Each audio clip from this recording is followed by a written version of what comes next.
Hello, नमस्कार, सत श्री अकाल। मैं हूं विनय कुमार, आपका अपना दोस्त, आपका अपना मेंटर। स्वागत करता हूं आपका आपके ही इस YouTube चैनल पे।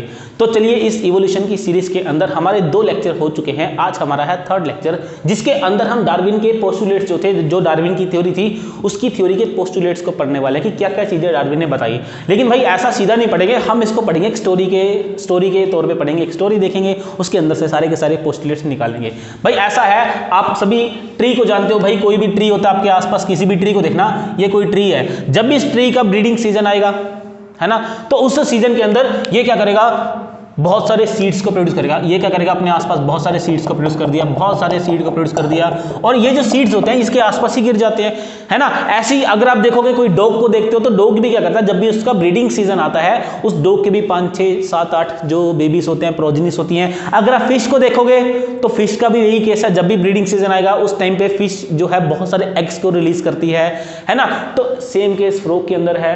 अगर आप ह्यूमन को देखोगे तो एक टाइम पे 9 मंथ के अंदर एक बेबी, उसके बाद फिर कभी ना कभी एक दूसरा बेबी। तो इस तरीके से हर एक ऑर्गेनिज्म, जो मेन बात है, हर एक ऑर्गेनिज्म क्या करता है, अपनी नई प्रोजनी को, नेक्स्ट जनरेशन को ऐड करता रहता है। तो इसका मतलब यह है कि वहां पे क्या हो रही है, उस चीज की ओवर प्रोडक्शन हो रही है। तो डार्विन का पहला पॉइंट जो था, पहला पोस्टुलेट था, जो वो यही था कि कोई भी स्पीशीज होती है वो लगातार क्या करती है, ओवर प्रोडक्शन करती है अपनी प्रोजनी का। उसकी जो प्रोजनी, उनका लगातार जन्म होता है, लगातार बर्थ होता है। तो ये बहुत प्यारा उसका पहला वाला पोस्टुलेट था। अब बात यह है, अगर हम इस ट्री की एग्जांपल करते हैं, अगर हमने क्या किया, ये एक ट्री है, ये उसका एरिया जिस जगह पे ये ट्री है, तो वहां पे क्या है, उसने बहुत सारे जो सीड्स है ना, बहुत सारे सीड्स को प्रोड्यूस किया। ये सीड। अब भाई ऐसा है, एक ही पेरेंट है, उसके बहुत सारे सीड्स हैं, सारे के सारे सीड एक जैसे हैं। सबकी जो रिक्वायरमेंट लाइक फूड की अगर हम बात करते हैं, फूड भी इनको एक जैसा चाहिए, इनको टेम्परेचर भी एक जैसा चाहिए, इनको वाटर भी एक जैसा चाहिए, इनको न्यूट्रिशन भी एक जैसा चाहिए, इनको सोइल के अंदर से मिनरल्स भी एक जैसा चाहिए। तो सब कुछ एक जैसा चाहिए।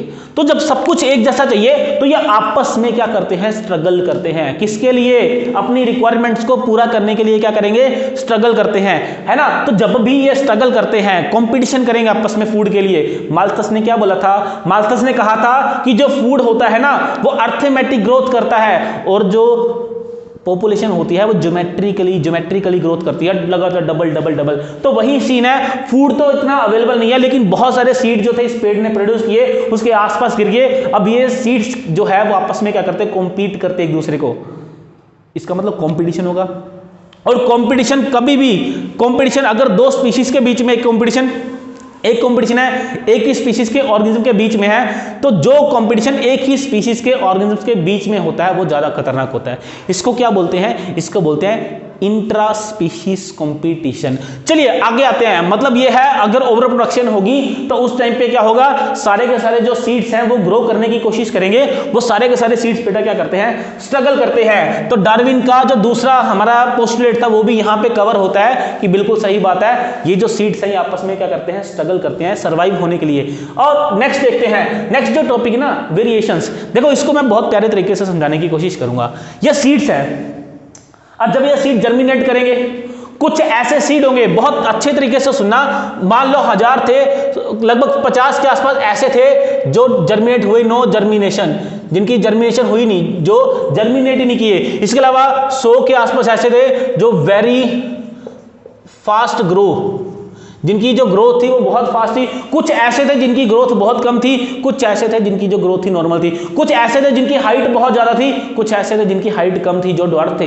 अब भाई मुझे एक बात बताओ, एक ही पेरेंट, उसके बहुत सारे ये बच्चे लगा लो, प्रोजनी लगा लो, है ना। एक काम करते हैं, एक छोटी सी एग्जांपल। हमारे घर के आसपास पता क्या होता है, हमारे घर के आसपास डॉग तो होते ही होते हैं, है ना। मान लो ये कोई डॉग, ये मेल डॉग है, ये फीमेल डॉग है। जब ये आपस में रिप्रोड्यूस करेंगे तो बहुत सारे बेबीज उनके, मान लो ABCDE, मान लो 5 बेबीज हुए। अक्सर ऐसा होता है कि इन 5 में से एक की तो होगी डेथ होगी, किसी भी रीजन से हो सकती है, उसको किसी प्रीडेटर ने नहीं खाया, उसकी वैसी डेथ होगी। अगर आप इन 2 को देखोगे, ये 2 जो होते हैं ये थोड़े से क्या होते हैं, लेजी होते हैं। ये जो होता है ये एक्टिव होता है। और उनमें से ना एक डॉग, एक छोटा सा पपी ऐसा होता है जो बहुत ज्यादा एक्टिव होता है। ये क्या है, हाइपर एक्टिव।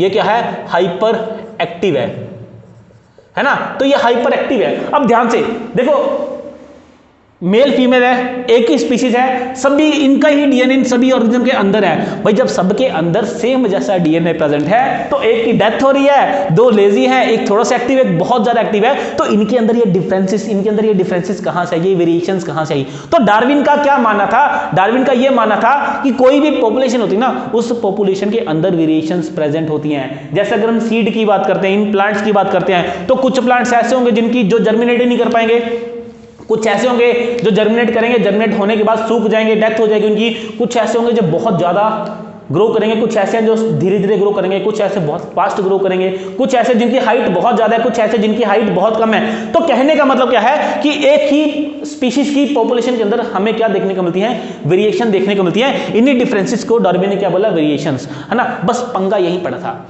जब डार्विन से यह पूछा गया कि भाई साहब हम आपकी बात से सहमत है, आपने जो बोला बिल्कुल सही बोला है, एकदम बिल्कुल सही बात बोली है, पॉपुलेशन के अंदर वेरिएशंस होती है, लेकिन आई कहां से? लेकिन डार्विन के पास इस चीज का जवाब था ही नहीं। तो डार्विन बस यहीं पे मात खाते हैं, डार्विन के पास इस चीज का जवाब नहीं था, क्योंकि डार्विन ने जो ऑब्जर्व किया वो बता दिया। लेकिन अगर मैं यही क्वेश्चन आपसे पूछूं कि बताओ वेरिएशंस क्यों आई है, तो झट से बता दोगे सर क्रॉसिंग ओवर होती है, सर जो इंडिपेंडेंट असॉर्टमेंट है ना, सेग्रीगेशन फॉलो होता है, लॉ ऑफ सेग्रीगेशन है यहाँ पे, तो आप तो बता दोगे, क्योंकि आज हमारे पास वो सारी की सारी टेक्निक्स हैं, हमने स्टडी करी है, हमें पता है। लेकिन उस टाइम पे, जिस टाइम पे कोई टेक्निक थी भाई, उस टाइम पे डार्विन ने ये चीज हमें बताई थी, तो बहुत अच्छी बात है, बहुत प्यारी ऑब्जर्वेशन थी डार्विन की। उसके बाद बात करेंगे नेक्स्ट पॉइंट की, सर्वाइवल ऑफ द फिटेस्ट। इसको थोड़ा सा समझेंगे। देखो अगर हमें फिट टेस्ट की बात करनी होती है ना, तो फिट टेस्ट को हम दो तरीके से देखते हैं। अगर हम इकोलॉजिकल पॉइंट ऑफ व्यू से देखते हैं, देखेंगे, पहले मैं काम करता हूं, लिख के बताता हूं। जैसे मान लो ये एक ए ऑर्गेनिज्म है, ये बी है, ये सी है, ये डी है। बहुत अच्छे से सुना।